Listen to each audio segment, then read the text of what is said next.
Hey, everybody in Officer Gomez's Facebook page. Can you hear me?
Okay, I'm going to start. 6:30.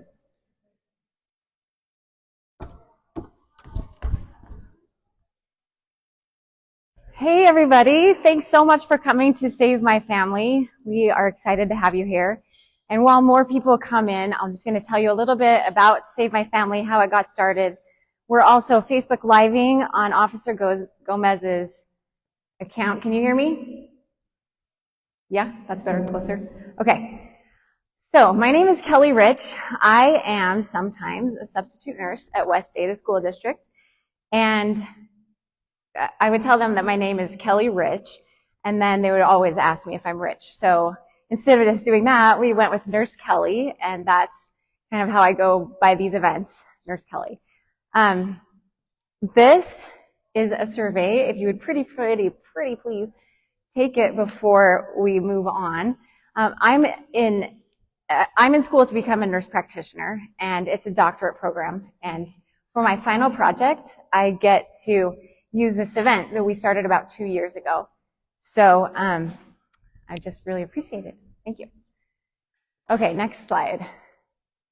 We want to thank everybody who has made it possible for us to be here, West Data School District and Central District Health especially. We couldn't do it without them. Next slide. Okay, so how did this start? Around 2020, you all know it was COVID and crazy. I was willing to do anything to keep my kids in school, which included subbing as a nurse and a teacher. And so I started to sub at the elementaries, middles, high schools, and I could see this huge difference and in the age groups with like things that they would come to see the nurse for. So in elementary, it was scraped knees or, like their medications that they needed. But in high school, it was more panic attacks and stuff. So that was one thing. Put it aside, it might just be an age difference, right? The next thing, I was in charge of the youth group at my church. And same thing, I saw a lot of anxiety and depression with the kids there. And there was one time we went to camp and they couldn't take their phones because there was no service. And you know what? They all made friends with each other and they were all happy and they would remark about that. And so that was just another little thing that I put in the back of my mind. Another thing with one of my girls in the youth group, her mom was telling me that she was being bullied. And I was like, well, do you mean like in real life or online? And her mom was like, is there a difference? And I thought that was a great point. So I'm seeing these mental health problems arise. And then finally, I have a sister who is 20 years younger than me.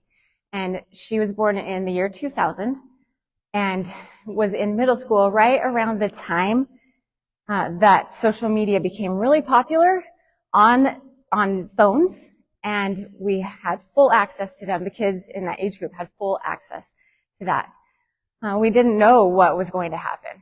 So later on in 2020, my sister was just about to turn 20 years old, and she attempted suicide.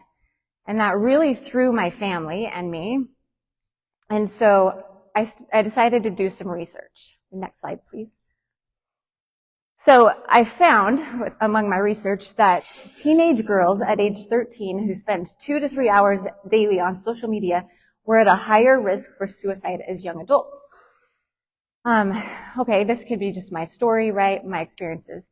But then I found some more things, and on this graph that you can see, the one with Snapchat and Instagram and TikTok, we can see that there's self-harm, suicide, major depression, and they all skyrocket right around this time where those were introduced to our kids with full access. And then simultaneously, we're seeing over here kids on their phones for 8.65 hours a day. 5.5 of that is on social media. And then this green line that goes down there, that is time spent with friends. So you can see that massive decline. Okay, next slide. So I thought, well, I really want to help kids with their mental health. So I decided to go to nurse practitioner school to help in the psych program. But I also know that there's a 3 to 9 month wait to see a mental health provider. So next slide. I just thought, what can we do right now? 2 slides, I think.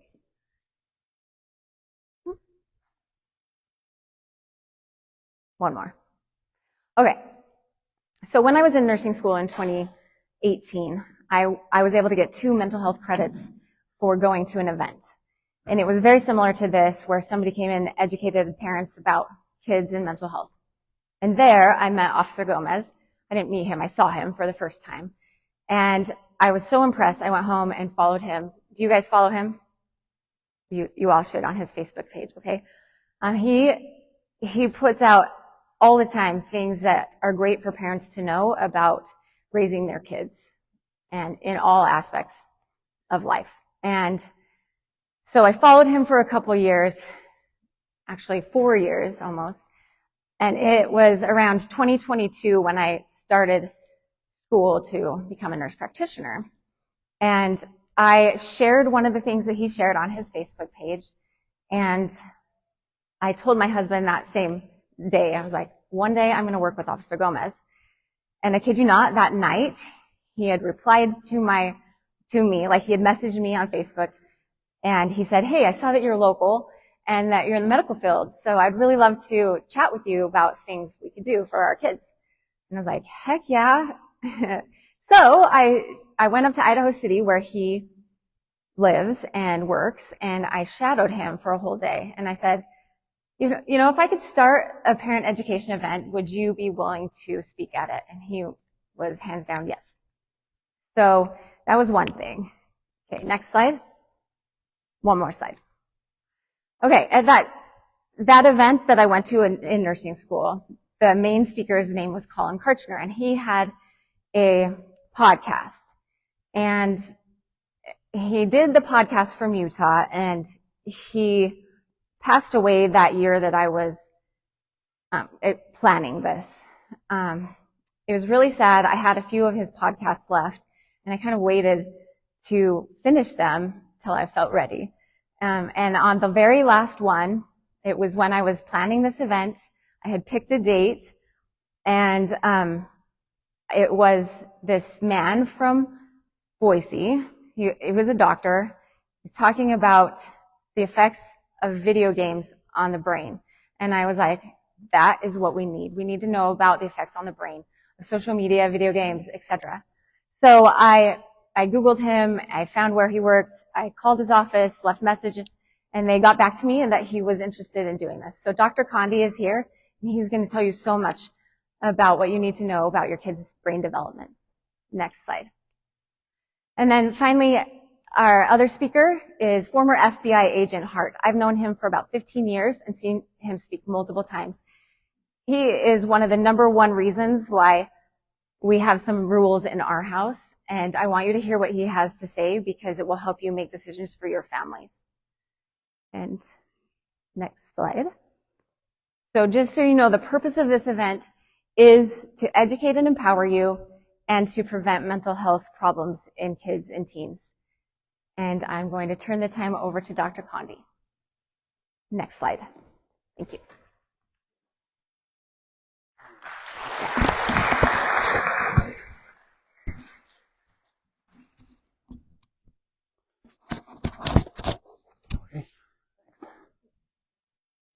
Okay. I don't think I could do that.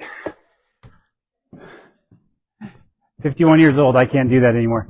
Wow, thank you all for coming tonight. Really, truly. I guess we had I guess we had competition with another event, and I really do appreciate the choice.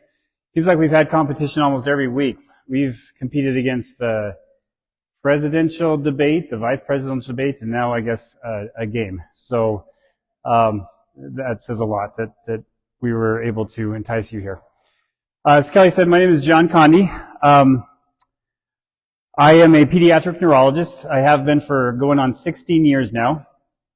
So in order to be a pediatric neurologist, you have to do the med school, then a pediatric residency, and then a pediatric neurology residency, a second one. And then I actually did another fellowship in pediatric trauma and stroke.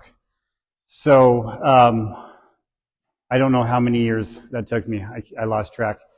But before I had the chance to come to Boise about 9 years ago, my first job was in Phoenix at the Phoenix Children's Hospital there. Huge juggernaut of a hospital, third or fourth largest children's hospital in the country. Looks like a casino when you drive by. It's 11 stories. It's gigantic. And when I was there, I got the opportunity to just basically run the pediatric neurocritical care unit. So I never left the hospital. I never saw the community neurology. I never practiced general neurology. I was always just in the thick of it with strokes and traumatic brain and meningitis and aneurysms and the things that needed to be taken care of now. Well, that's great when you don't have kids. Because, I mean, my typical day was about 4:30 in the morning till about 9 o'clock at night for most of the days. And it was a great job. I loved it. And then the kids came, and I realized I loved my kids more than I loved my job. So after doing that, I decided I wanted something more family-centric. Took this job. My family is from Idaho. Has anyone ever seen Napoleon Dynamite? Preston, Idaho. That's where we're from. I know that high school well. There's a reservoir up there called Condie Reservoir. It's a long story. And so I was so happy to come back. But then what happened is I got into the general neurology again after having been gone for 6-7 years. And I want to reflect what Kelly said. It was a completely different field. I was getting kids in my clinic on medications that I was unfamiliar with because when I was training, kids weren't on Abilify or Trazodone or quetiapine or Seroquel. They just weren't. And now I was getting 12, 13, 14-year-olds with antidepressants, anti-anxieties, and antipsychotics, sometimes 4, 5, 6 in the same kid. And I just thought, what the heck is going on? Is this something that's Boise-centric? Like, what did I do bringing my family here? It's not Boise-centric. It's nationwide. And so I had to figure out all of these things, and I kept seeing more and more exactly kids coming to my office for what looked like primary neurological disorders, but were actually a manifestation of severe mental health. And that's what led me here, because if you look at what happened in the 6 or 7 years that I was away from the community, and I was just working in the critical care, I started in 2010, working in just the critical care. And then I came out in about 2016, 2017. So 2009 is when Facebook went on the smartphone. 2010 is when kids could start gaming 24/7 online on their smartphone. And it was in those 6 years that the digital media went from being a now and then kind of thing that you had to be on your PC to something you could have in your back pocket 24/7. So the skeptics will say, can I have the next slide, please? The skeptics will say, correlation does not mean causality. You've noticed a trend, Condie, but that doesn't mean that one thing caused the other. And they're right. That's a big, big danger in scientific and medical literature is you see a correlation and you assume causality. And a lot of mistakes have been made with that assumption. But after doing this longer and longer and thinking about it and seeing things, one thing that I've decided is that, yes, correlation in this case equals causality. And I'm going to stand here and say that and try and bring you to my same level of conviction about this, not just because of that I want you to, but I'm going to explain how I came to that. One of them is a new study, it's actually a new project that we're going to touch base on at the very last. But it is a phenomenal project. Why is it phenomenal? Oh, sorry. Did I do that? I thought this wasn't working. Oh, can you go back? Okay. It has a lot of power, meaning there's tens of thousands of people involved. And it has all these other things that we're going to talk about. The other thing that really adds weight to a conclusion when you're looking at a very difficult to understand thing is if you have convergence of studies or convergence of observations. So what does that mean? Well, let's say that a lab over in Germany comes up with the same conclusion as a lab in Harvard using different methods, which comes to the same conclusion as a lab in Australia using different methods. If the three converge on the same conclusion, there's probably something to that. So I'm going to be talking about what I am using as my convergence. Okay, next slide. The first thing is what I've seen. These are things that I have, what they say is only believe half of what you hear and half of what you see, nothing what you hear. Well, these are things that I was there. So there is no hearsay, there is no secondhand witness. This is just a small tip of the iceberg example of observations that I've seen in front of me that have no other explanation other than the digital media is severely affecting brain circuitry. I recently had a 17-year-old girl come to my office for severe migraines who also had schizophrenia, diagnosed with schizophrenia, 17, no family history. It was atypical. And we found out that she was playing first shooter and fantasy video games till 3 or 4 in the morning. And I said, no wonder why you're having migraines. Your brain needs sleep. So her mom agreed to do a month fast. She didn't agree, but her mom did. So her mom locked everything up for a month. Phones, video games, tablets, and I said they'll come back in a month or two and let me know how it's going. And I never heard back from her. And she didn't come to, she called and canceled the clinic, and then I got a message about 2 or 3 months later saying, update, my daughter's off all of her medicines. The psychiatrist has redacted the schizophrenia diagnosis. She no longer is thought to have schizophrenia. She's going to college. She's not having migraines anymore. So that's kind of hard for me to say, well, there's not something causative there when that happens so much. In my time in Phoenix, I was also one of the largest groups of kids that I took care of were little infants that had gotten beaten, child abuse cases, because they almost always came in with severe traumatic brain injury. I probably saw hundreds of them, and of the hundreds that I saw, the psychopathic,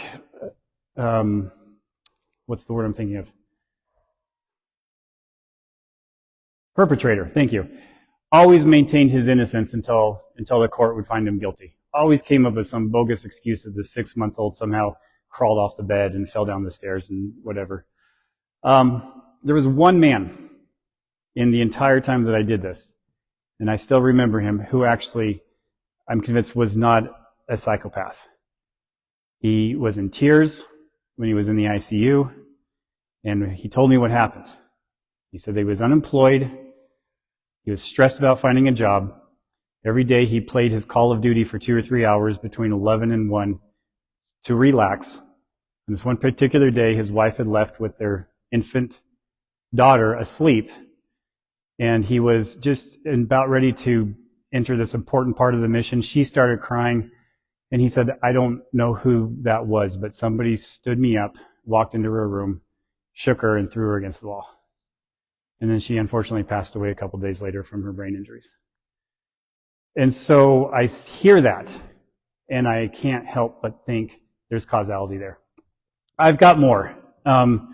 And I've got more and more and more, but I've learned that I don't have time to go over them. I could sit here and tell you anecdotal stories for 2 hours, but anecdotal stories are not scientific evidence, so I'm going to just kind of pass on this. This last one here, though. If you're still a skeptic, then I think this is going to get you. In 2020, so anybody familiar with Tourette's? Anybody know somebody with Tourette's? Tourette's is a big part of my neurological practice. And Tourette's is very stereotypical.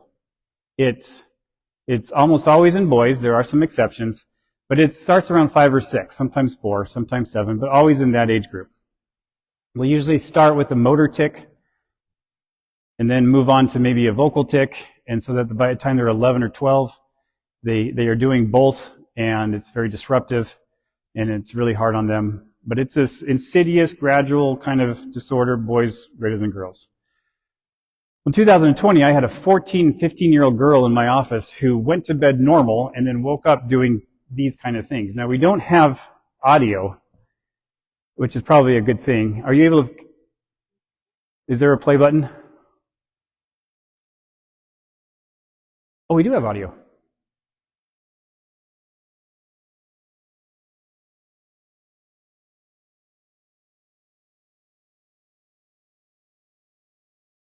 Okay, you get the picture.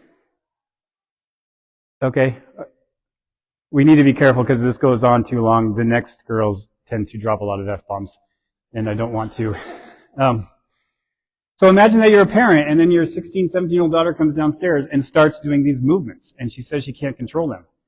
And then the neurologist is in the office and says, I've never seen this before. This doesn't make sense. So it didn't make sense. So I rushed her to the hospital.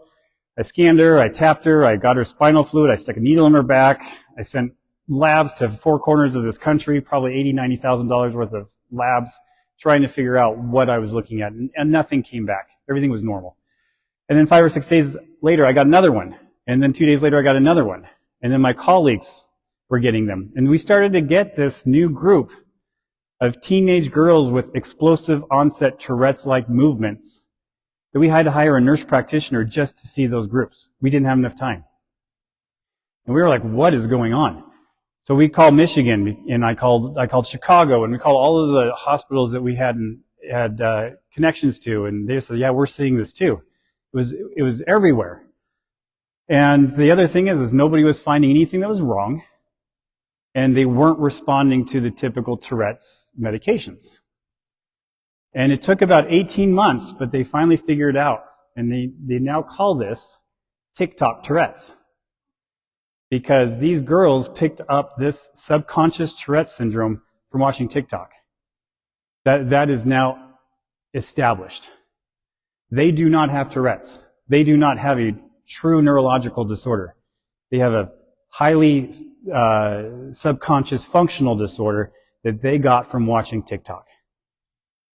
So, yeah, correlation, causality are the same in this one. Kelly already went over these. Again, this is about where I disappeared, right? 2009, 2010, I was in the ICUs. This is where I came back out. All of that happened in the 6 or 7 years that I was in at Phoenix, and that again correlates just to the time, as Kelly already mentioned, when everything came accessible. So. All right, so there's so line of evidence number 1 for me is anecdotal observations, things that I have seen personally. Line of evidence number 2 are these trends that are really hard to deny. Line of evidence number 3 is the science. It makes sense. It feels right to me because of the science. So what is the science? Well, when we're dealing with cognitive and behaviors and emotions and focus and concentration, we're dealing with the front 33% of our brain called the prefrontal cortex. And the prefrontal cortex is pretty much exclusively human. No other mammal really has anything that comes close to our prefrontal cortex.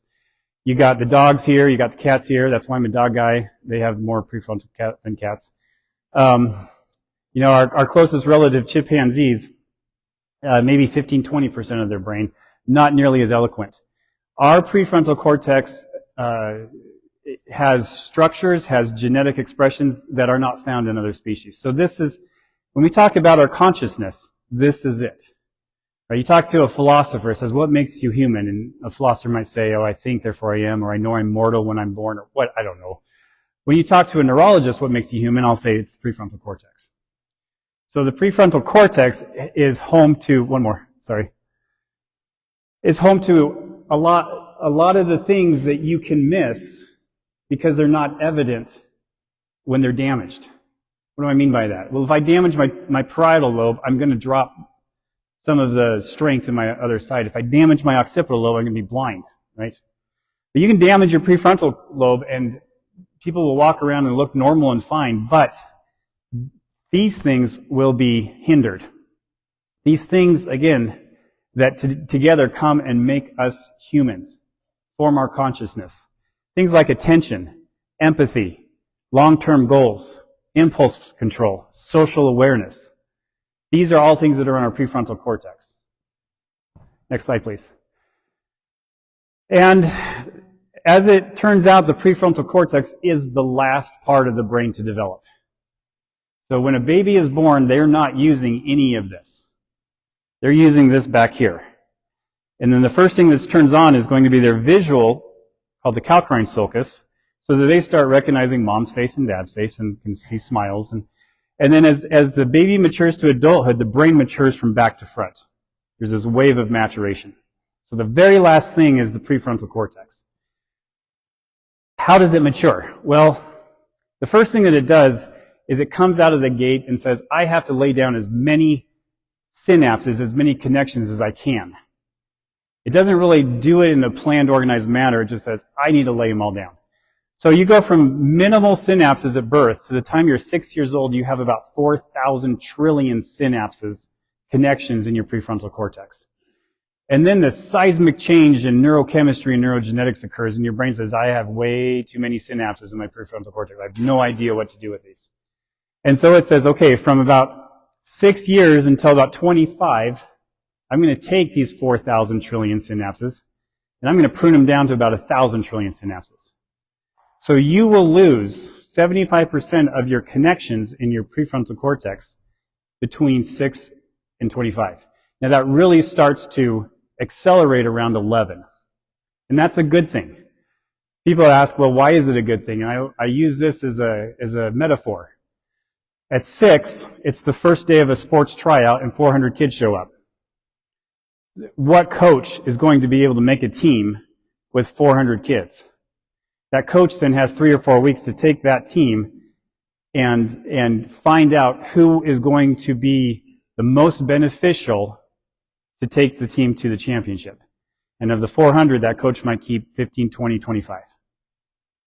So that's what the prefrontal cortex does. You start out at 6, and you've got about 18 years of tryouts for that synapse to say, I'm worth keeping. Next slide. So what happens as you get older is this is where all your synapses are in what's called the gray matter, and this is where the actual wires that transmit the information called the axons are. This gets thicker and faster, and this gets more pruned and thinner. So it's as you mature, your prefrontal cortex, your gray matter gets thinner and your white matter gets thicker. That's what's supposed to happen. Next slide.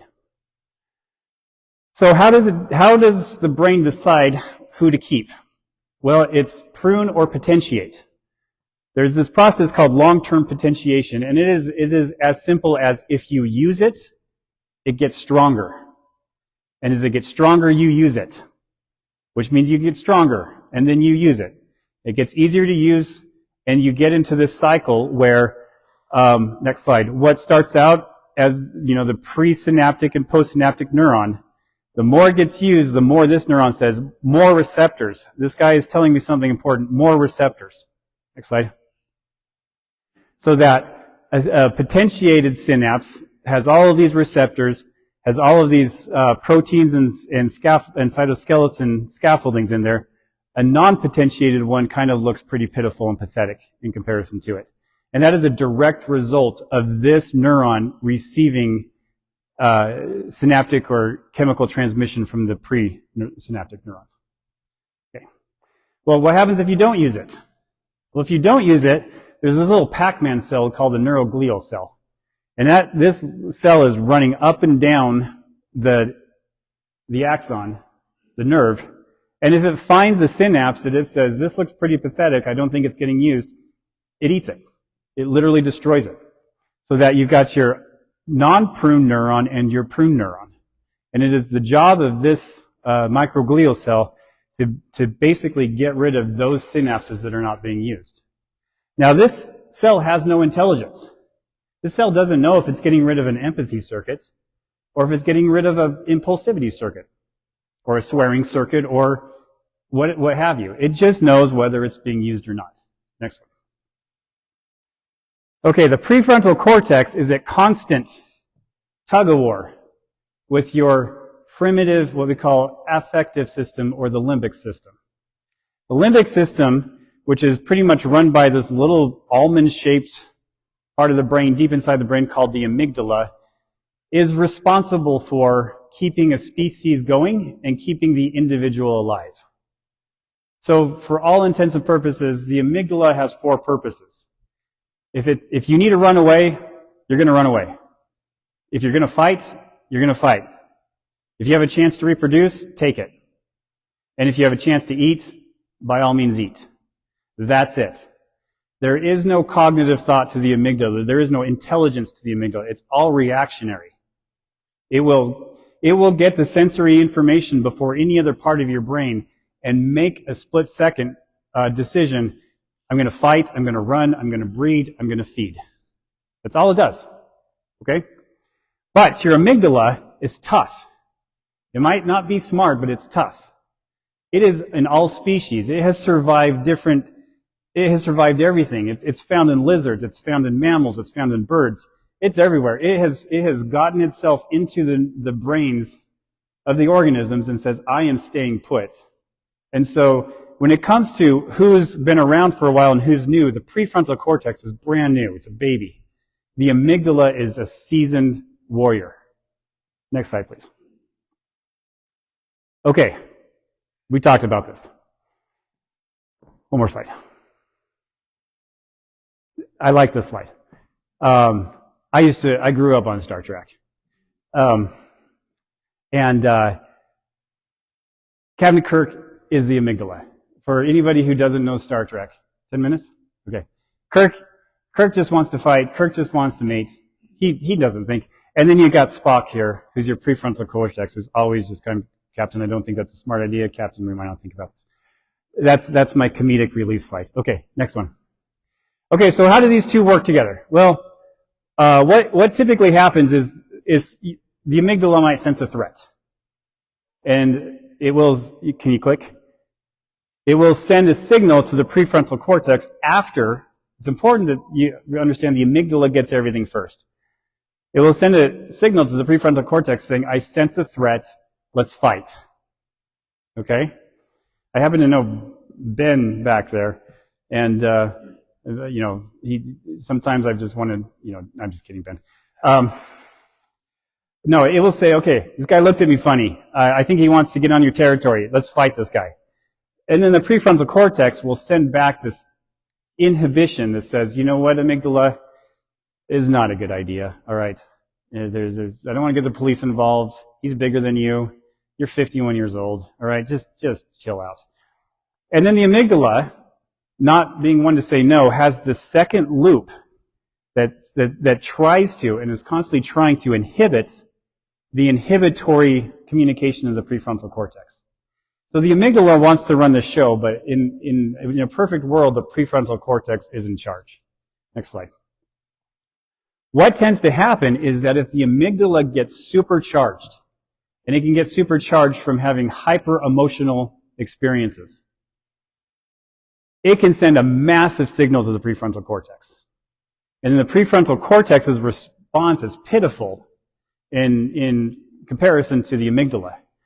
Says not a good idea. And well, then the amygdala is empowered by how strong the stimulus is, and now its inhibition of the prefrontal cortex is strong enough that it can just say, you know what, prefrontal cortex, I want nothing to do with it. I'm in charge. And it will take over. And at this point, the organism is no longer cognitive. They are reactionary. This is a term that some of you may have heard. It's been come to be called the amygdala hijack. And everybody in this room, I promise you, at one time or another, has been hijacked. This is a perfect example of a man who got way too into his sports team, and when they lost, he took it out on this TV. There's no cognitive thought here. This doesn't make sense. But when his amygdala gets controlled, this is what happens. So, a lot of people say, I hear a lot of parents say this, and I try and be as kind as possible.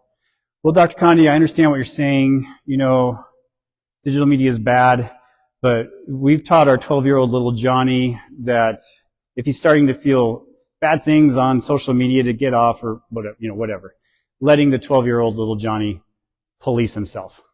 My response to this is this slide. This is 12-year-old little Johnny. You've taught him some yellow belt karate skills. This is 12-year-old little Johnny's PFC, I'm sorry. He's got some karate skills, right? He's got his yellow belt. Well, little Johnny's limbic system, like we said, is old and seasoned and tough and knows how to survive. So you throw in Johnny's PFC against Johnny's amygdala, PFC doesn't have a chance at 12. It's underdeveloped, it's brand new, it just hasn't figured life out yet. And it's going against something that has established itself through the species, through the ages. It's not a fair fight. Little Johnny's PFC, I don't care how good of a kid little Johnny is going to lose this fight. 9 out of 10 times. Okay? I think Officer Hart talks about that too. Next slide. All right. So now let's talk about what this actually translates to for our kids in school. Well, this was a great study done where they used functional MRI, and then they gave a group of young adults a negative tweet. And then they scanned their brain to see what part of the brain is lighting up. And if it's red, it's too hot. If it's blue, it's too cold. Here's the amygdala. Here's the amygdala. Here's part of the limbic system right there.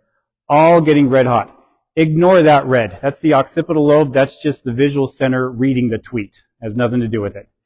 Here's the prefrontal cortex, getting cold.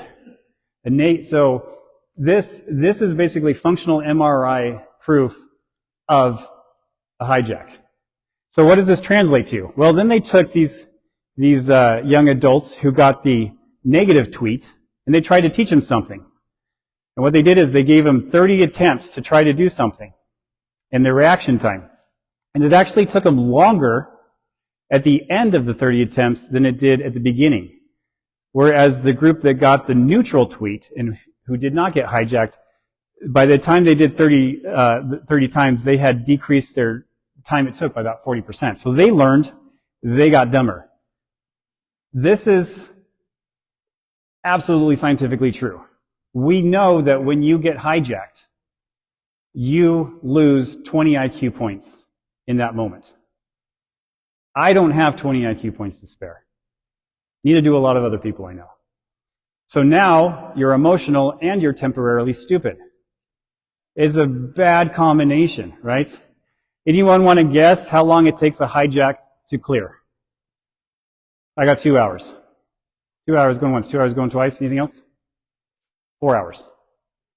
4 hours. So what does that mean for our teachers and our students? It means that if our kids are at school and they have their Facebook and they pull it out at second period and somebody has completely bashed their last post and says you suck and you're ugly and stuff like that, send them home because they're done, right? Trying to get their brain back into prefrontal, it's not going to happen. Okay, next slide. Long-term studies. Well, this is a short-term bad thing of digital media. What about long-term?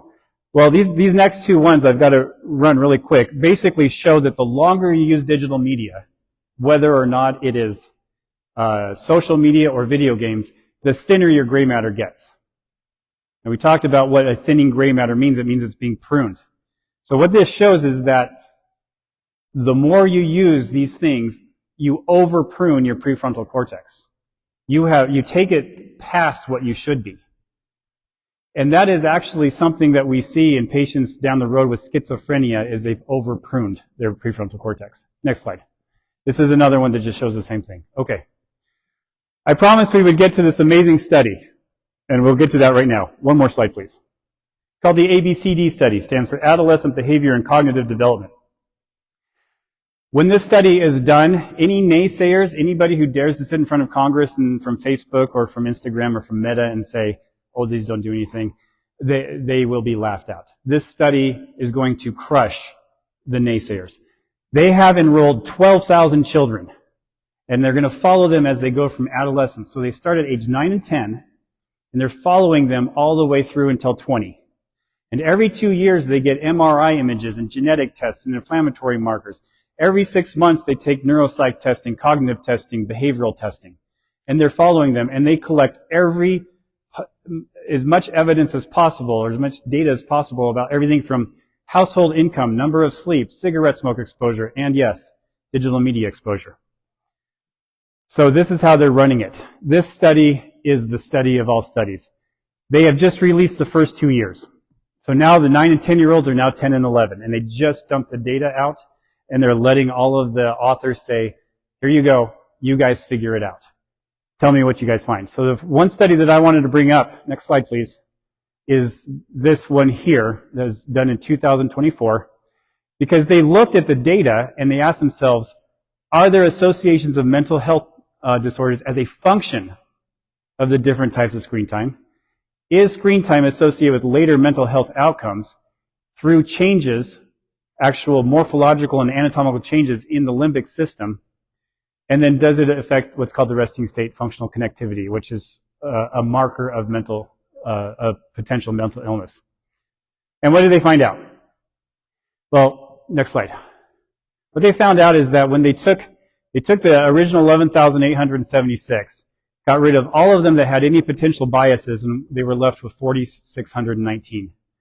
And they found out, and in this group of 9 and 10-year-olds, that on average, they were playing about an hour of video games a day and spending about a half an hour on social media a day, and then doing passive media, videos and TV for about 2.26 hours. Not a lot, right? A half an hour of social media, only an hour of video games. And what did they find out? They found that even at this little bit of time, total screen time was associated with increased rule breaking and disciplinary actions at school, video game at an hour a day, social withdrawal, and depression. They found out that even with a half an hour of social media on average, they were already seeing MRI changes in these very important limbic system structures. They were getting smaller. And then they tested something called resting state functional connectivity, which I'll go over really quickly. But what that is basically, how does the brain talk to itself when the brain doesn't have anything to do? Next slide. And there's a very important connection called the salience connection that they have linked to changes in the salience network is linked to schizophrenia and severe depression. This is in older adults and and young adults. So we've known that the salience network, the resting state functional connectivity of the salience network is very important. So next slide, please. This is one study that shows that. Next slide. This is another study. Again, the salience network is schizophrenia, salience network in of other disorders. So what did they find? One more slide. Half an hour, again, on average, social media, salience network. The salience network in these 9 and 10-year-olds was already being altered in ways that, if it continues, is a marker for severe neuropsychiatric disorders when they're older. And that's just a half an hour a day. This is the canary in the coal mine. They've only been doing this for 2 years. The next set of data is going to be the 10 and 11-year-olds are going to be 12 and 13. That half an hour is going to be 3 hours a day. I fear what that next one is going to show. I'm terrified of it. We are setting these kids up to become mentally ill when they get older. So, do I think that correlation is causality? I think causality is causality. I've seen it firsthand. The only variable that explains these things that I've seen is the addition or removal of digital media. The trends are there. The science is there. And now we've got this incredible study that backs it up. So again, any naysayer who wants to talk to me, great, I love it. Let's talk. I don't argue, I talk. But I am 15 years, 16 years into this. I am here to really just declare that if there's just the one, what should be simple thing we can do to protect our children's mental health as a father of an 8, 10, and 12-year-old, and it shouldn't be that hard, it's we can't let them have this garbage. Not at this age. Not when their prefrontal cortex is doing what it's doing. It has the short-term and the long-term effects that just does not make any benefit that somebody might to argue worth it. So I'm gonna stop there. I've got the FBI coming after me, and that's never a good thing. It's about time. Or sheriff's department now, right? Yeah. It's only a matter of time. I'm gonna turn you over to Agent Hart, Officer Hart. Go. Probably don't need. Got one. There you go. Yeah. You need this? No. Well, welcome everybody. Thank you for coming tonight. This is a great crowd, and I hope what you're hearing tonight is of service to you. If you ever need an experience to make you feel dumber, get on a speaking circuit where you follow a child neurologist. But you'll understand my slides. My name's Doug Hart. This is fun to do this at Eagle High. I've got 4 kids. My older 3 all graduated from Eagle, and my daughter, my youngest daughter, currently attends Eagle High School. Just by way of background, I spent 27 years with the FBI. Most of that involved in investigating violent crime and crimes against children. So my part in this program this evening is a little bit different. Dr. Condie told you this really critical, important information that's coming to light about how social media and what they do online impacts their brain development. And then following me, Officer Gomez is going to talk to you about cell phone usage and some of the things that are going on in his area of expertise. My part tonight is really to talk to you about the dangers that exist in our society as it relates to those who might seek to harm your children. And so my part's a little bit different. We've got the virtual world and the impact on child development. I'm here to help you navigate some of these things that are out there that can cause. Sorry. Good.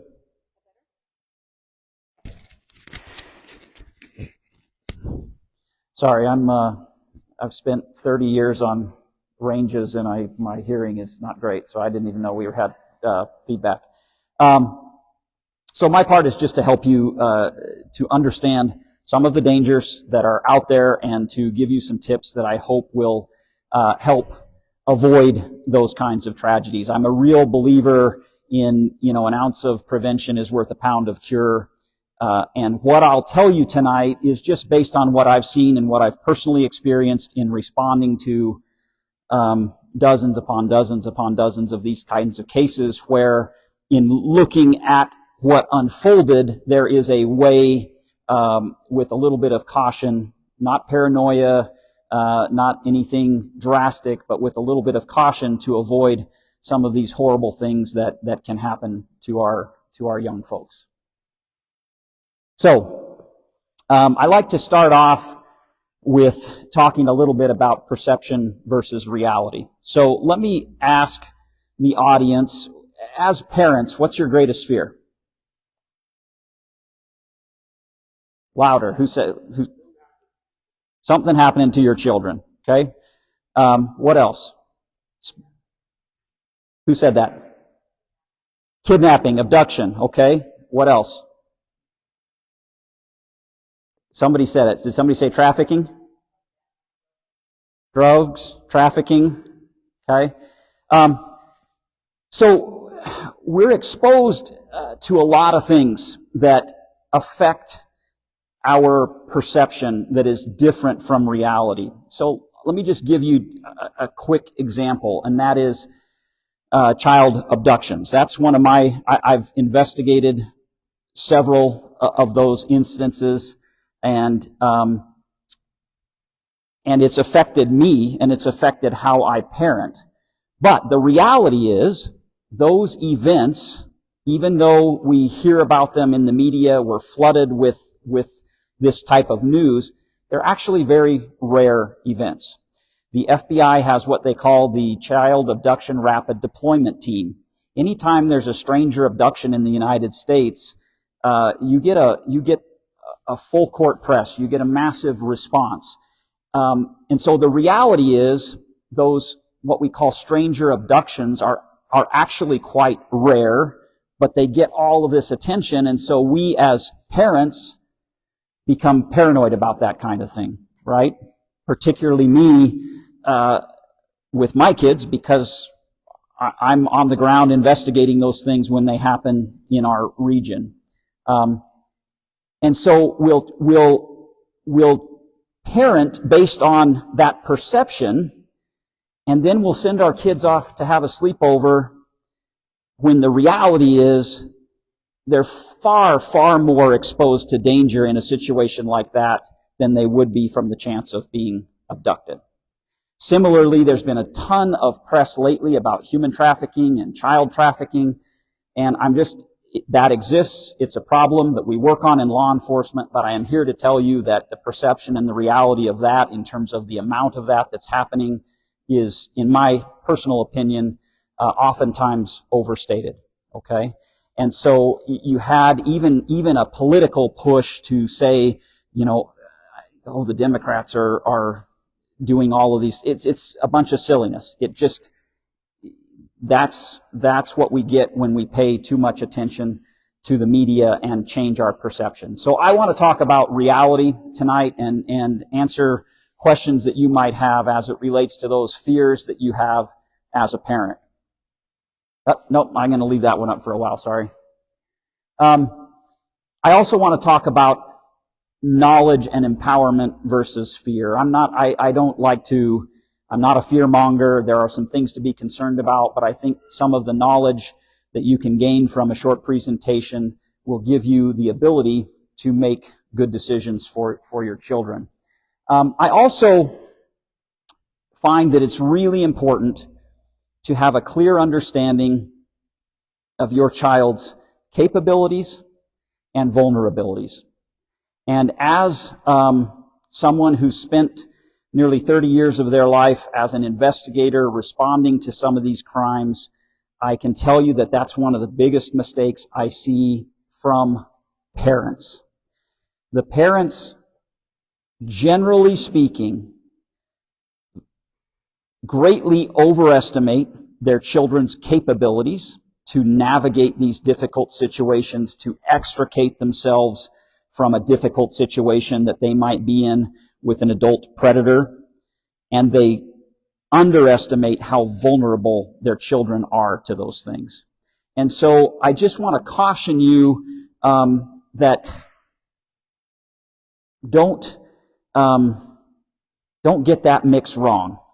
Pay attention to, hopefully as I speak tonight, you'll understand a little bit more about this dynamic, and that may help you. But be cautious of overestimating your children's capabilities, because these are complex, very traumatic situations that they can get in. We'll talk more specifics about that, but they are vulnerable. Your young kids are vulnerable, and in this day and age, given the complexities and the external factors that affect your teenage children, they are also very vulnerable to some extremely sophisticated crimes that can have a devastating impact on their lives. And it's through no fault of their own. It's just being young and naive, and we need to help them navigate that. And I am not here, I would never presume to tell anybody how to parent, but I guess I'm a believer in aligning our parenting decisions with the most prevalent dangers our children face. To me, that just makes sense. If I can tell you where the dangers are, then you as parents can perhaps make some decisions that you feel comfortable with as it relates to their own kids. And how I like to do this is I like to first talk about preteen children and some of the dangers that they specifically face, and then move into that teenage realm and the broader spectrum of things that affect our kids. Okay, how many of you have preteen kids? Awesome. Okay. How concerned are you, just by raise of hands, about their exposure to a child predator? Okay. Unfortunately, it is something we have to be concerned about, and it's something that happens. But I feel very comfortable that if I can give you just a couple of pieces of advice, that you will be able to better help your preteen children with some very minor adjustments and some questions for you to ask. So, let's talk a little bit about child predators. I have arrested many of these people. I've personally interviewed them for hours on end.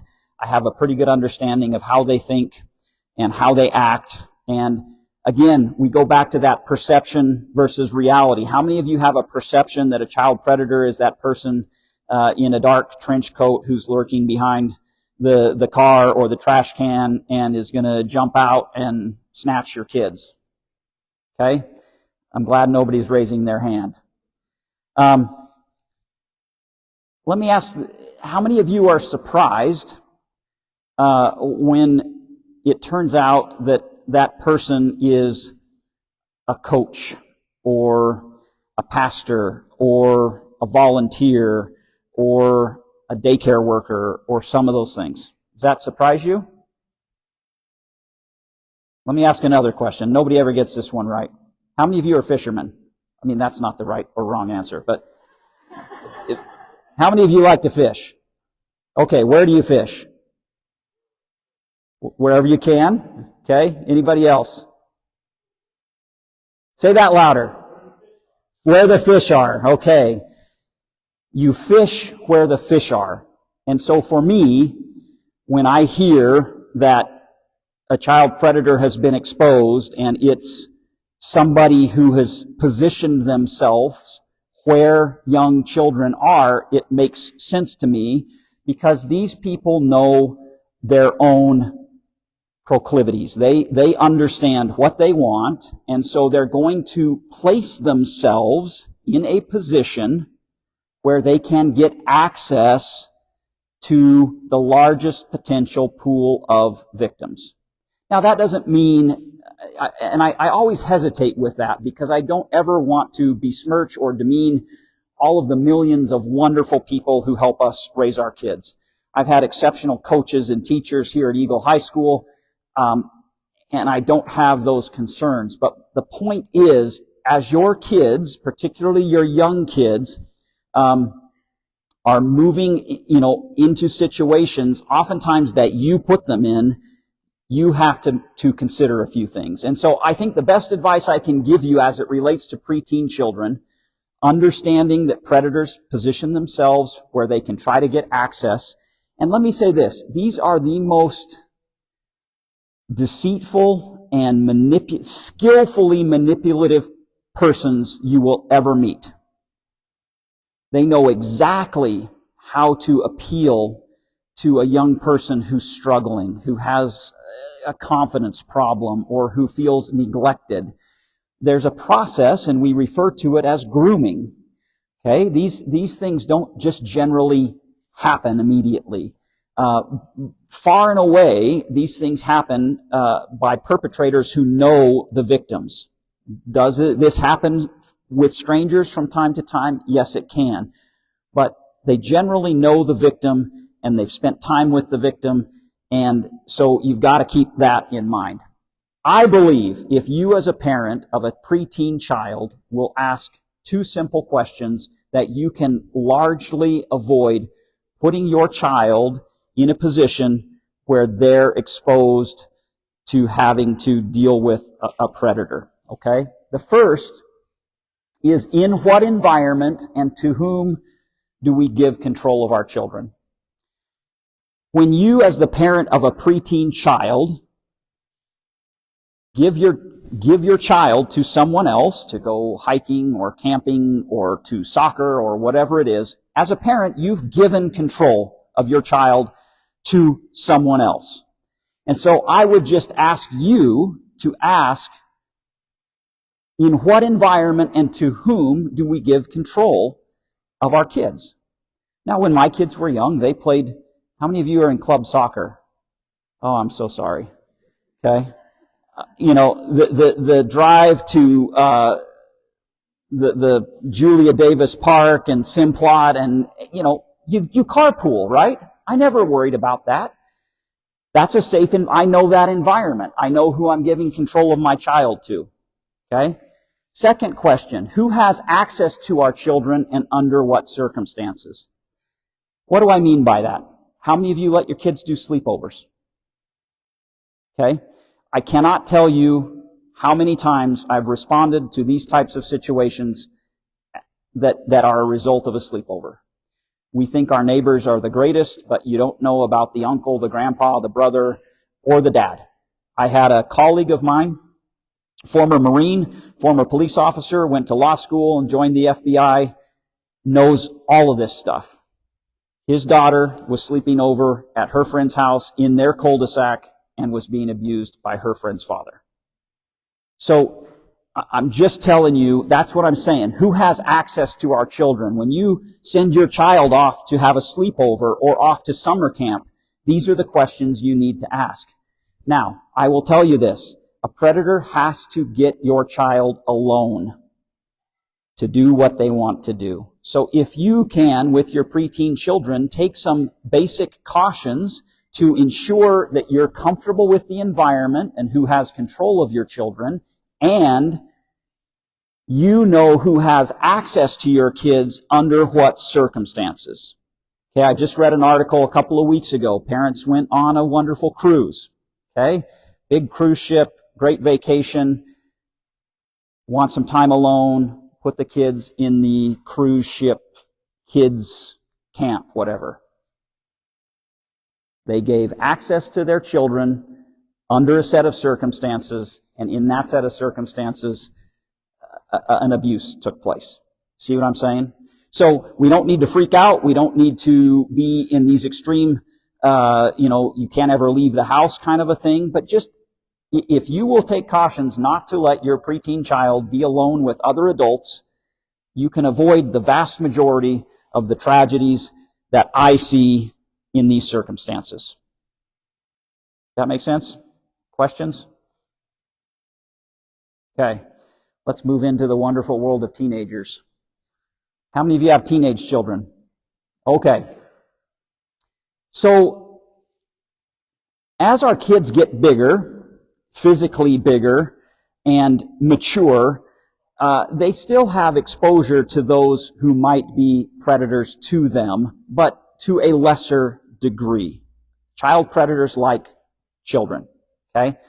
But when we move into the teenage years, you're exposed to all of these different external factors that are now at play. And so our teenage kids exist in both the physical world that you and I occupy, and then they also exist in a virtual world, which they occupy. And as parents, I'm probably one of the older people in the room, I don't understand that virtual world. I don't go into that virtual world. And there's a lot of threats there. So, how many of you have teenage boys? Okay, and I see some teenage boys in the audience. This may come as a shock to you, but teenage boys look at stuff on the computer that they shouldn't look at, or that you may not be comfortable with them looking at. Okay? How many of you are familiar with sextortion? A couple of you, okay? So this can be predators, but by and large, this is organized crime that's often carried out by groups on the Ivory Coast. And what this is the teenage boys, it's almost exclusively a teenage boy problem, sometimes adult male problem, but they will meet somebody online, think it's the most wonderful thing, back and forth. They start to exchange pictures. Those pictures become explicit, and the second that that young man sends an explicit picture, then the sextortion begins. Because what they do is they say, here's the picture, here's your whole contact list. Unless you give me $500, $800, gift cards, whatever it is, I'm blasting out this picture to all of your friends. Okay? When I was my last 7 years here, I was the supervisor for the FBI for all of southern Idaho. I got one of these cases every single week. In Salt Lake City, our headquarters, they had one every single day. And this would be a vastly underreported crime. But here's the tragedy.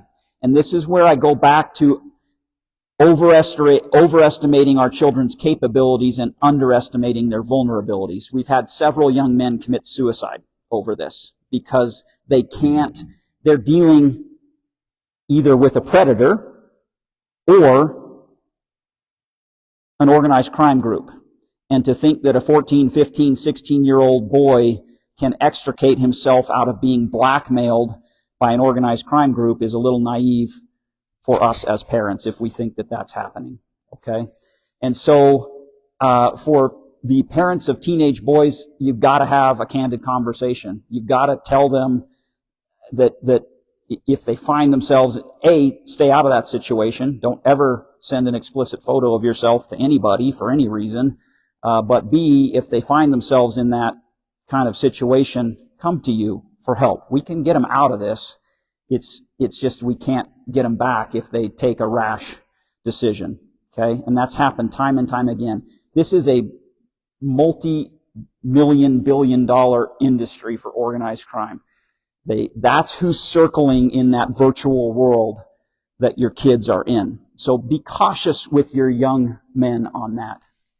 Similarly, and I'm not going to talk much about it because Officer Gomez covers this, you've got to watch for that online predation of your teenage girls. And I'll leave that to Officer Gomez because he talks a little bit more about that. How many of you have teenage girls? Okay. I have investigated more rapes than I can count. If I were to ask you what is the single, almost universal common denominator for virtually every rape I've investigated, what would that be? Who said that? Alcohol. Okay? That one thing, like I said, there's a couple of simple things that can help you avoid tragedy. In virtually every rape case I investigated, one of the prevalent factors in that victim being victimized in that way was alcohol. Either consumption by the victim, but oftentimes being present with men or teenagers who were consuming alcohol. When they consume alcohol, they don't behave like they would normally, okay? And so if I had a teenage daughter, that is absolutely a conversation I would have with her. If you remove alcohol from that equation, then many of these crimes don't take place. And again, greatest danger is from those who are acquaintances, who are friends, people they trust, and they get involved with alcohol and bad things can happen. So please, with your teenage girls, those are the two top things. The sextortion and the alcohol in terms of those types of crimes. Okay, let's talk about drugs just real quickly because we're in a new world that we've never before seen, and it's really scary. How many of you are? We have information tables out there. How many of you are familiar with fentanyl? Okay. Fentanyl is a synthetic opiate.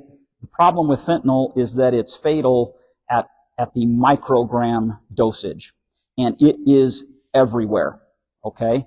So for somebody who's an opiate user, they aren't as much at risk, but for you or I, if we were to take 10 fentanyl pills here in this room, the DEA says that probably 6 to 7 of those contain a fatal dose. 60 to 70% of the illicit fentanyl pills that are in existence, they're typically blue, they're designed to mimic pharmaceuticals, would contain a lethal dose. And so kids experiment, right? And this isn't sticking a needle in your arm, it's not having to smoke anything, this is swallowing a pill. We're now up to almost 110,000 drug overdose deaths in the United States annually. That is a massive statistic that's more than tripled in my law enforcement career. And so this stuff is absolutely deadly. And the problem is they're putting it in everything. And so oftentimes, if someone is involved in taking what they believe to be illicit pharmaceuticals, it can be fentanyl, it can be, and they think it's Oxycontin or oxycodone or a Percocet or whatever the case may be. We're finding it laced with other street drugs. It is absolutely deadly, and you need to have, there's great information at the table outside. It exists today. It's everywhere. We buy it all the time. I just talked to my narcotics sergeant this afternoon. They just bought 500 pills. I mean, we could go out every day and buy hundreds or thousands of pills all throughout the Treasure Valley. So be cautious of that. Have that conversation with your kids. And also be cautious. There are a lot of kids who have legitimate prescriptions for pharmaceuticals these days. Please, as parents, watch that as well. We're seeing a number of tragedies that relate to the abuse of, legitimately prescribed pharmaceuticals because there's nobody kind of monitoring that. And again, capabilities and vulnerabilities. I'm not saying don't trust your kids, but trust but verify, I guess. And just be open. I think so many of these things could be avoided if we're willing to have the hard conversations, the uncomfortable conversations with our kids. And this forum tonight is a great springboard to have those conversations. Again, out at the resource table, I think there's great tips and sheets and advice on how to have those conversations with your kids, conversation starters. But if we'll take that ounce of prevention as it relates to our preteen kids and our teenagers, if you could be there to see the actual tragedies, it would be a little bit of a wake-up call for you to want to pay a little bit more attention. So I can't thank you enough for being here tonight. It's wonderful to have you here and be able to speak with you. Officer Gomez is going to come up and scare you about cell phones and how your kids use those, but we'll be here for questions afterwards. Thanks.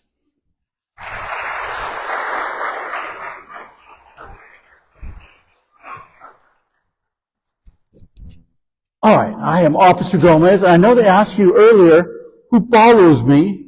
How many people follow me in here? That's all right. So this is my Facebook page.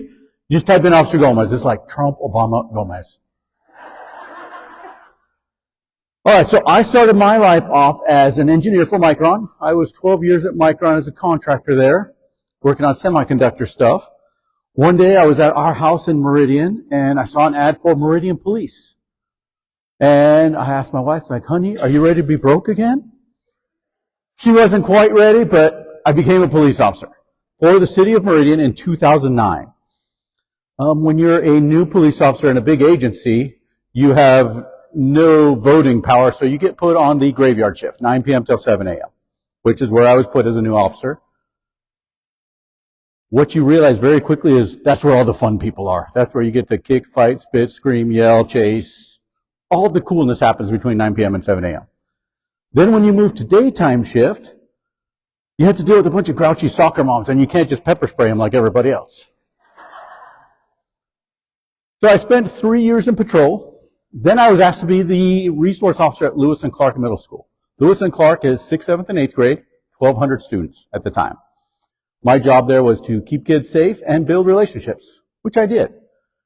As I started building relationships, kind of understanding what was happening at the middle school, I realized that everything was happening on social media before it was happening at school. Whether it was dating, whether it was bullying, whether it was fights that were winding up, whether it was drugs coming in, everything was on social media.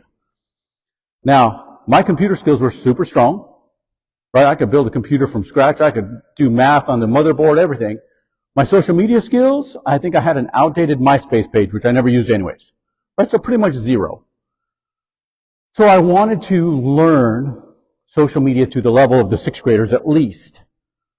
Well, there's no real good way for an adult to do that. But I came up with genius idea number 1. I made a fake account. It was actually Facebook at the time. This was 2012.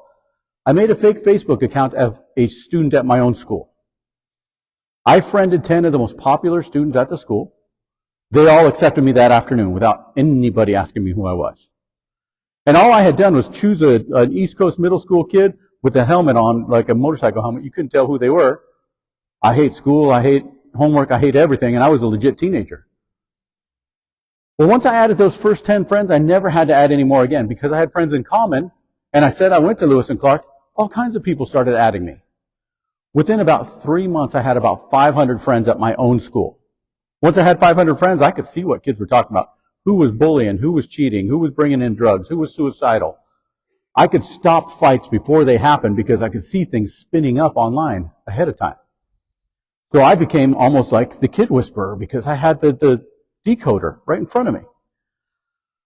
Well, as I was doing math on this, every time our agency, Meridian Police or Boise Police, would arrest a violent sex predator, I would type their name into my Facebook.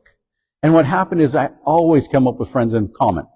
Sometimes 20, sometimes 30, sometimes 100 friends in common, which meant that almost every sex predator we were arresting was already in my school. They already had multiple friends in my school. So then began my quest to educate kids and adults. And so as I started educating the kids in the classrooms, I'd go into classrooms, I downloaded some cookie cutter classes, and the kids are like, yeah, that's dated information. That's not how we talk. That's not how we use social media. And I knew this to be the case because I was watching it happen. So I did something a little different. Now, SROs have fake accounts, some of us. We're not supposed to tell anybody. We're not supposed to show anybody. We're not supposed to discuss them. Nothing. It's like top secret, pinky swear, everything. I did the opposite. I started walking into 7th grade classes, 8th grade classes. Hey, who has social media? And before they get their hands up, I'd say, put your hands down. I already know who has social media because I'm your fake friend with my fake account. Of course, the kids were like, oh, man, I feel like you're creeping on me. And then they said, I'm going to delete you. No, get your phones out, delete me now. And they'd all get their phones out and they'd log in and they'd look at me and they'd look at their phone and they'd say, hey, Gomez, which one of my 800 friends are you? I'm not saying. Delete everybody you don't know and you'll have deleted me. Some of the kids at Lewis and Clark had 3,000 or 4,000 friends. A few of them had more than 5,000 friends, which meant you had to have a mirror account. Right? That's a crazy number.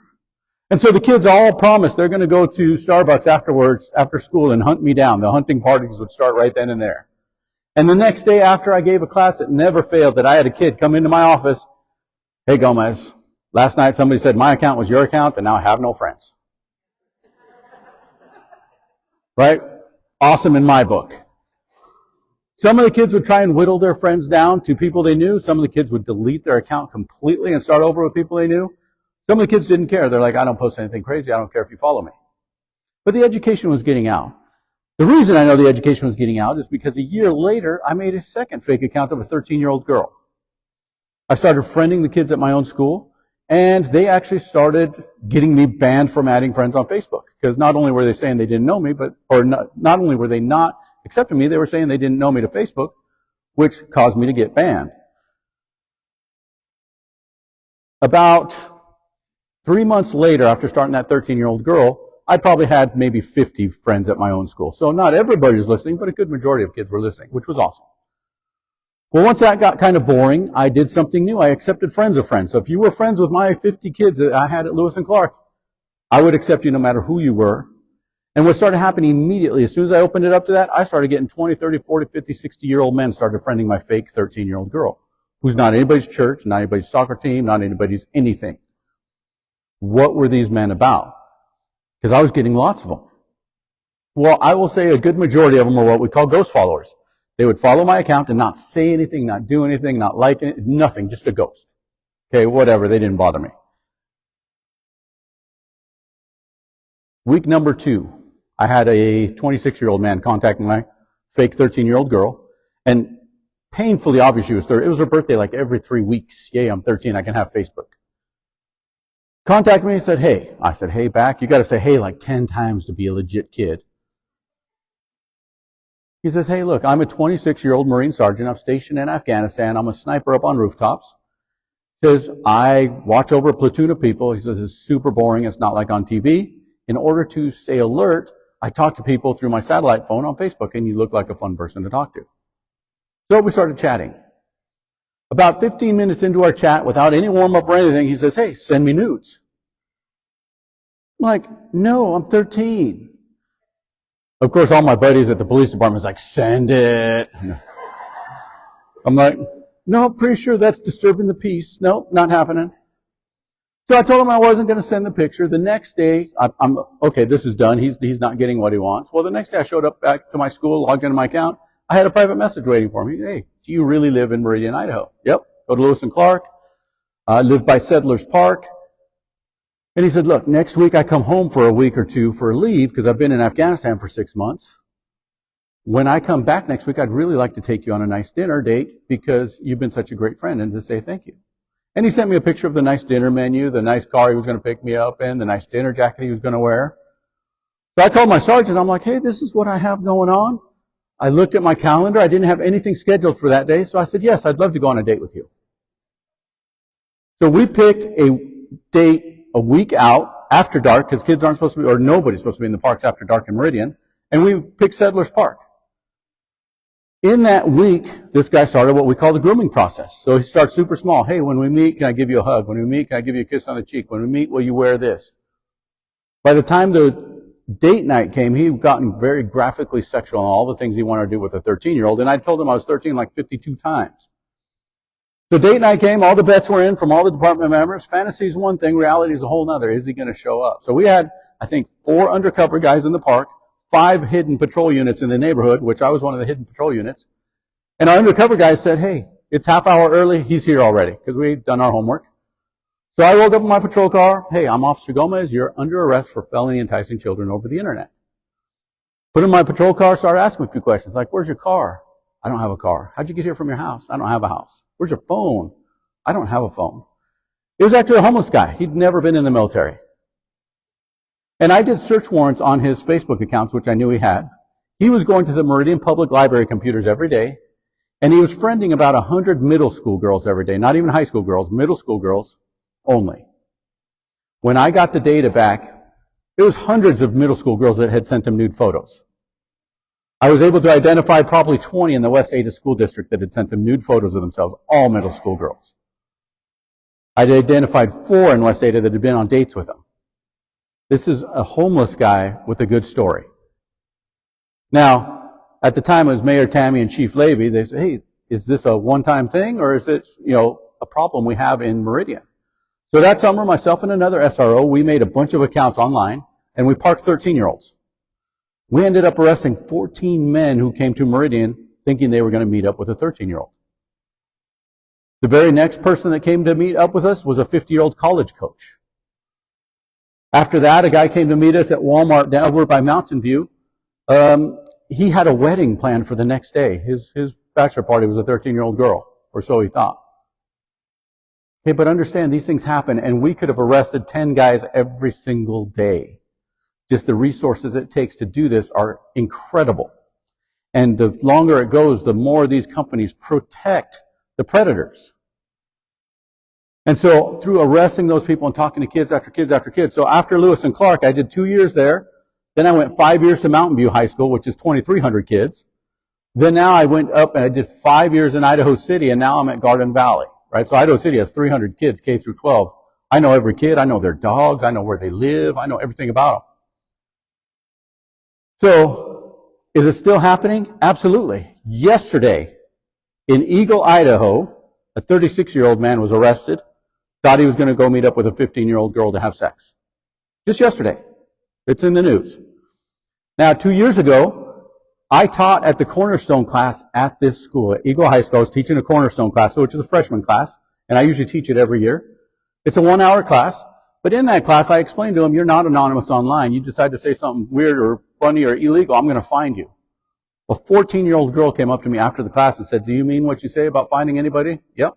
And she said, I was raped from a guy on Snapchat last week during spring break. Now, she thought he was 18. He was actually 26. And there turned out to be a whole bunch more victims from him. Okay, it happens right here. It happens everywhere there is internet. So, since you guys brought up the topic of nude photos, let's talk about nude photos for a second. In Idaho, if you are under the age of 18 and you send out a nude photo of yourself, it's a misdemeanor crime the first time, it's a felony crime the second time. If you are in possession of a picture of under 18, misdemeanor crime the first time, felony the second time. Unless they are more than 3 years younger than you, it's a felony right away. If you threaten to send somebody's nude photo of them, it's a felony whether you have that photo or not. Right? So this is a big deal. How big a deal is it? I would estimate by 11th grade, 80% of girls nationwide have sent out nude photos. By 8th grade, that number is about 50%. How do I know? At Lewis and Clark, I dealt with a case, and this happened over and over and over, but my first one was at Lewis and Clark. 2 straight A 7th grade girls got in a fight at lunch. I asked girl number 1, hey, why'd you fight? Well, she sent a topless picture to my boyfriend. I talked to the other girl, it's like, hey, I didn't really believe it, but did you send a topless picture? Yeah. Who else did you send? This boy, and this boy. So I called boy number 1, hey, do you have a topless picture of this girl? Yeah. Who else do you have? This girl, and this girl. Who else do you have? This boy, this boy. I mean, it was, by lunchtime I had 60 kids involved at Lewis and Clark. And it was never going to stop. And I've had that happen 10 times over. And sometimes I just stop because it's just going to be too much. It's too much on the school, it's too much on the kids. But understand that kids are making choices that last their lifetime. They send out a nude photo, that's a lifetime thing. They can be sextorted today, tomorrow, 5 years from now. And what I get is I get women who are 26 years old now. They come up to me, hey, Officer Gomez, when I was 17, I sent a picture to my boyfriend. It's been 7, 8 years now. I'm getting married next week, and I just got this anonymous email that says, they have my nude photo. They sent me a copy of it and said, what's it worth if I don't send it to your wedding party? And I get those over and over. What's it worth if I don't send it to your work, to your new job, to your mom and dad, to your church? If you send out a naked photo, it's a lifetime thing that can come back to get you 30 years from now, 40 years from now. Even adults who send out nude photos. I can't tell you how many 30, 40, 50-year-old women have come to my office. Gomez, I was married for 20 years. Year number 10, we took a cruise ship. We made an intimate photo or video of ourselves. I just got divorced this year, and now he just sent that video to Pornhub or All My Church or All My Family. Right? What the police do to you with the crimes of sending out a nude photo is nothing compared to what real life does. And I always tell the kids, when you send out nude photos, you attract criminals. So now I got a criminal at the school at the volleyball game because he's got 2 or 3 girls in his phone naked. Do we ID kids or people that come to volleyball games? Nope. And if somebody gets a picture of your child, all they have to do is add them on Snapchat. And because Snapchat has live mapping, now they know where your kid goes to school, what classes they're in, where they go after school, what bedroom they sleep in, what bathroom they use. They know where they go to work. They know what friends' houses. All they have to do is watch where their little emoji person stops. They know what kind of car they have. They know everything about them just by adding them on Snapchat. That's one of the problems with Snapchat. Another problem with Snapchat is it deletes everything peer-to-peer. And even with a search warrant, a judge-signed search warrant, Snapchat won't give me the peer-to-peer conversations. So if I have somebody who's sextorted or somebody who's had something really bad happen on Snapchat, even with the judge's order, I cannot get that information. So unless the victim has their own evidence, I get nothing. Snapchat is the #1 drug selling application there is. You can get drugs delivered to your school, to your home, to your work, anytime, any place. Telegram is catching up very quickly if it hasn't passed it up, but it's very similar. Snapchat also has an AI buddy. So about a year ago, they added an AI buddy to every kid. Right? Artificial intelligence. So the kids can dress them up, they can name them what they want. And I'm getting a lot of kids who are using this AI person as their coach, their therapist, their psychologist, their counselor, their dating buddy, their homework buddy. All kinds of bad things are happening. And AI is too new for us to unleash it on so many kids. Another thing with Snapchat, it has its own secret pin-coded vault. Kids hide pictures in there that they don't want parents to see. And if you don't have the PIN code, you're not going to get to those pictures. Now, if you ask your child for their phone, what they're going to tell you is they've set it up a long time ago and they don't remember the PIN code, even though they do. You as an awesome parent are going to take their phone and say, you'll get this phone back when I get the PIN code. Well, those kids are going to go on their school-issued Chromebook and they're going to log into Snapchat, because they can. They're going to delete all the pictures they don't want you to see. And then like 2 hours later, Mom, I found my code. It's in my notebook. Here you go. And you're going to see, rainbows and butterflies in there. My eyes only. Oh, I'm sorry. I didn't trust you. Okay, TikTok is the next one that kids want to have after Snapchat. TikTok is the granddaddy of grooming kids to be worth their body parts. Sexualization. The very first TikTok challenge was the plank challenge. You start with the camera on the floor facing you. You're in push-up position. You go to plank position, push-up position to the beat of the music. Not inherently evil. However, if you do that, you'll get 5, 10, 15 likes from your friends. What young girls discovered very quickly is that if they wore a loose-fitting shirt, that camera's looking right down their shirt. Their likes instantly bump up to 10, 20, 30, 40, 50,000 just by wearing a loose-fitting shirt. Now, if they wear a loose-fitting shirt with no bra or tattoos or piercings, now we're up in the 500,000, in the million, and they're getting paid.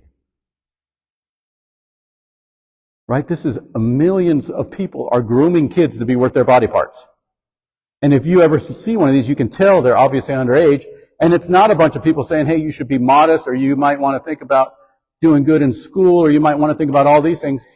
They're offering them to pay them to go to OnlyFans. They're offering to pay them for more videos. They're subscribing. So I don't know how often you all talk to your kids about their bodies and being modest and what they're worth, but TikTok's talking to them every hour of the day. Not only to them, it's showing them what they're worth. So now I'm getting 11th, 12th grade girls who say, Gomez, diplomas are for ugly kids because if you're pretty, you can make a lot of money on social media selling your nude photos. And that's very true. That's very true. And they see it every day, 5, 10 hours a day. Now, I ask your kids all the time, what are they worth? And most of them cannot answer that question for me. Right? I had a young lady come in, Gomez, I don't know why I can't pick a solid boyfriend. Each one I pick only lasts a couple weeks. I don't know what's going on. And I said, what are you worth? What are your values? She goes, I don't know what you mean. It's like, well, what can you do better than my dog that I have at home? I don't know. So I gave her an assignment. I said, hey, go home. Let's say you have to get married next week. I want you to write all the characteristics in the boy or man you want to marry. She came back the next day with like a 3-page volume of stuff. So I said, okay, now let's start check marking all the things that you're good at. She said, Gomez, I feel like you tricked me. I did. But then I started asking all kinds of kids. This was at Mountain View. What are you worth? What are you special at? What makes you different from everybody else? And the only things they could come up with, politics, which they're learning from social media, viral videos, which if you're a girl, you're going to have to show more skin because that's what makes you worth more viralness. If you're a boy, you got to hit your buddy on the head with a shovel, steal a car. These are things they're learning right in front of parents. Right? So we want to take that back, which is why we're telling you what we're telling you. Now, I want to talk to you a couple of things more before I let you go. Vaping. Right now, vaping is an epidemic at the schools. When I was at Mountain View High School, I was confiscating 100 vapes a semester. Now, let me talk to you a little bit about vapes. When I started confiscating them in 2013 at Lewis and Clark, they were between 0 and 36 milligrams of nicotine. A cigarette has about 9 milligrams of nicotine, of which you lose some to combustion when you light it, and some in the filter, so you get about 4 or 5 milligrams of nicotine in your lungs. So the kids were smoking up to 36 milligrams of nicotine. Now, a lot of them would not go up to 36 because it was very acidic and it would burn your throat. So most of the ones I was getting were 24, 25, 26 milligrams of nicotine. However, in 2015 and 16, somebody decided to add sodium or salt to the nicotine or to the vape juice, which brought the acid level way down and bumped the nicotine level up to 50 immediately. I would say 90% of the vapes I confiscate today are going to be 50 milligram nicotine vapes. That's like smoking 10 cigarettes at once. The kids are so addicted to it that they have to rubber band it to their wrist and smoke it during class. So they got a hoodie or a long sleeve. That's the addiction level. That is a lifelong choice that they're going to use. Now, I tell the kids that's one of the top 3 choices they're ever going to make. Drugs, alcohol, tobacco, that's number 1. Number 2, your education, whatever that is. Number 3 is who you have sex with and when. 3 top choices you're going to make before you're 21. And I see by the hundreds kids are choosing to vape because it smells nice. And most of the parents I talk to, well, it's better than cigarettes. Says who?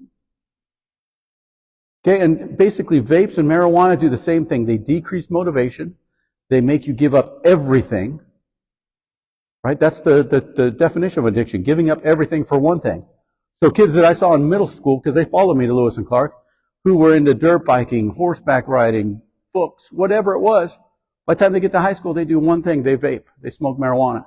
They do Snapchat. This is on parents. The government cannot fix this for you. West State is helping by getting rid of Chromebooks or by getting rid of phones, but they cannot fix this for you. This is parents getting involved. The other thing I tell kids when I come here in Cornerstone class, I tell them, look, in the summertime, I go on patrol. And the 3 top calls I get on patrol is juvenile issues, which is a lot of shenanigans. 2 is suicide attempts, and number 3 is domestic fights. And I've been to 1,000 domestic fights. And I start picking up patterns. Right? And so the domestic fight goes like this. There I am driving around my patrol car, minding my own business, when dispatch, Gomez, we need you to go to a fight call. Husband and wife are choking each other out in the front yard. And I know when I show up, they're going to be screaming at each other. As soon as they see me, they're going to be screaming at me. What did I do? Right? And what they're going to be screaming at me is they're going to try and convince me they married the devil. My wife is this, that, and the other. My husband is this, that, and the other. And it happens every time. And so after a while, it's like, okay, I got to come up with something better to talk to them about. So I'll take the angriest of the persons. I'll say, hey, come talk to me once my backup shows up. And I'll say, look, in my experiences, 2s don't marry 10s and 10s don't marry 2s. Where are we at? Right? And they're all, well, I married a 2, but that's not how it was. Yes, that's how it was. Right? And so I tell the kids, look, I married a 10. Doesn't make us perfect. Just ask my wife. But when we have problems, I'm going to put a lot of work into keeping a 10 because I can't just get another one. If I would have married a 2, shoot, I'll go to the grocery store tomorrow, maybe get a 2. I might even get lucky and get a 3. 2s don't marry 10s and 10s don't marry 2s. And in high school, I put everybody at a 5.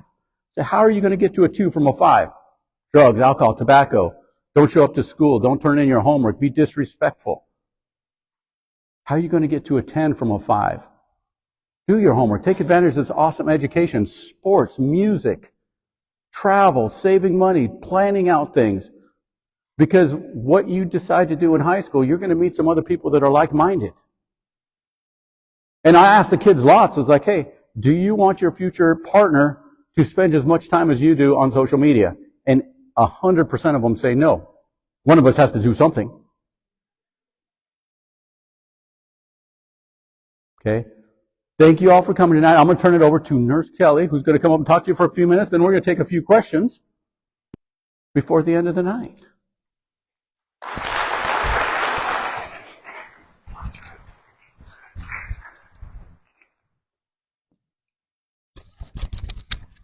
Thank you.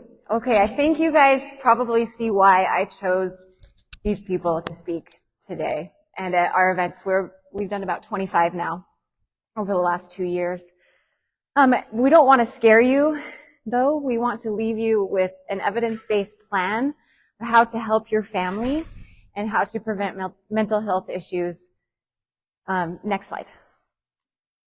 Okay, the very first thing that we've decided is to have family dinners together. So family dinners lead to less anxiety in kids and teens. And that is because we get the opportunity to talk with them, to ask them about their day. It provides a stable routine, emotional support. We have connection and they have belonging. And it's just so good for them to have their parents, grandparents, and their whole family just be together and talk. Ideally, put the phones away during that time. Next. So, out on those tables, and for you on Facebook, Officer Gomez posted earlier today, there are some resources, some pages that you can take home and ideas to talk to your families about, to talk to your kids about like school, respect, sex, drugs, vaping. You can go with that how you want to. And then also family values. Sometimes when we're asked what our values are, it's hard to just come up with the answer, but if we discuss with our families, we can have that answer and it be readily available when Officer Gomez asks your kids. Next slide, please. So also encourage healthy eating. That can go right along with family dinners, but this helps our moods, our brain wellness, our neurological performance, emotional stability. It reduces depression. And I like to say fewer barcodes and more whole foods. And that's just a general rule we try to follow. Next. Okay, one thing that we do in our house, and I learned this from Colin Karchner, the one who passed away and had the podcast, pick a team. So we've picked the Green Bay Packers. My husband is from Green Bay, and so one year Santa brought us some swag, and we now watch as many Green Bay Packer games as we can together, and we eat brats and pretzel bread, and we have a good time cheering for our team. Next. Prioritize sleep. So this is essential for brain development. It helps regulate mood, reduce stress, improves cognitive function, overall well-being, emotional resilience, mental clarity, and the American Academy of Pediatrics recommends school-age children get 9 to 11 hours, teens 14 to 17 years get 8 to 10 hours. So if we can try to keep that with our kids, that is ideal. Next. Okay. Exercise. 60 minutes a day is what's recommended. This is great for both mental and physical health, improves cardiorespiratory fitness, strong bones and muscles, controls weight. A lot of things that we see involve eating disorders, so if we can help them with that, get them outside, help them eat healthy, we can avoid a lot of things. Next. Spend time outside. This helps us improve sleep, reduce depression, helps us get motivated to exercise, get our vitamin D. This is great for emotional wellness. Next. One of the favorite things I like is service. So I saw a statistic when I was doing this research that compared doing service once a week to the happiness difference between somebody that makes $25,000 and somebody that makes $75,000 a year.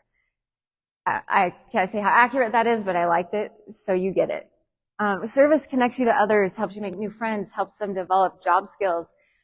And I put some ideas of where you can find service opportunities. For example, the Ronald McDonald House. You can sign up with your families. The Boise Rescue Mission, the Idaho Food Bank. For younger kids, I thought maybe scouting ideas, and then older kids, at Eagle High School, they have the Just Serve Club and the Key Club, and I'm sure other clubs that are service-oriented. It's a great way for them to meet other like-minded kids, become friends, spend more time with friends, and have that boost of happiness. And finally, on the other side, there was also youth groups at church. I really recommend if there's a youth group they can go to that you're comfortable with, do that. And okay, screen time limits. The American Academy of Pediatrics recommends less than 2 hours a day, but you know your kid. If that is too many hours, limit it. If 20 minutes is too much, limit it. Next. And then that brings me to get your kids buy-in with their mental health. So go home and talk to them about this. Especially you guys that are here, you kids that are here, it's great that you get to talk to your families about all of this and make your own plan as a family. You can go to the next slide. So in my family, my daughters and I started a nonprofit called Committing to 16. And that's where we empower kids to wait until 16 to have social media. Since then, the Surgeon General has come out and said that. Probably not because of us, but it's the same research, right, that they're seeing. Wait until 16. Next. On our website, committingto16.org, my daughter, when she was 13, made a little video with me. I edited it, and she teaches kids why to wait to have social media. And finally, for you guys, there's a parent resource tab, and there are other videos, a link to Officer Gomez's YouTube channel, and then there's a link to safe devices. So instead of getting your kids a smartphone, you have an opportunity to get them something like a watch or a safe phone. And those are things like Gab, TrueMe, Pinwheel, Bark. And on that device tab, we have discount codes to each of those. And finally, at the information tables outside, you can get information on drugs, vaping, like things that they're seeing around here. Also, there is free Narcan. We were granted some Narcan, which is like the antidote to the fentanyl. We're not seeing a ton in our school-age kids, a ton of overdoses. But the other day, I saw a kid come in to the ER because he was coping with his mom's overdose, and he had taken 6 shots of vodka before middle school that day. So, you know, it's a big circle, and we can all be more careful. And you might know high-risk people, so take some of the Narcan. And finally, progress, not for perfection. We just want you to talk with your families, do a little better, pick what you can do, and go home and save your families. Next. Okay, finally, before we do a little Q&A, if you can pull out your phones and take this survey.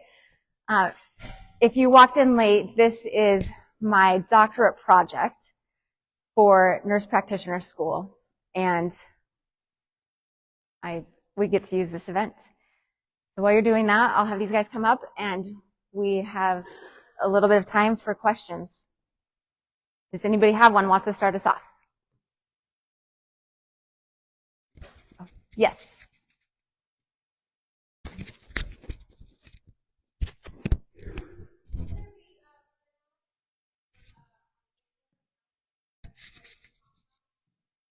Yes, there's printouts. There's 3 printouts. Of the family discussions. The family discussion printouts are out.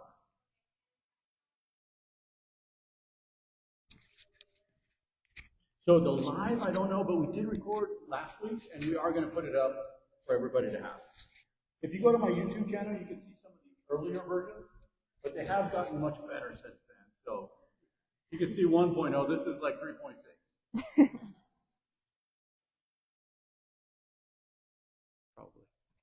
All right. Thanks, everybody on Facebook.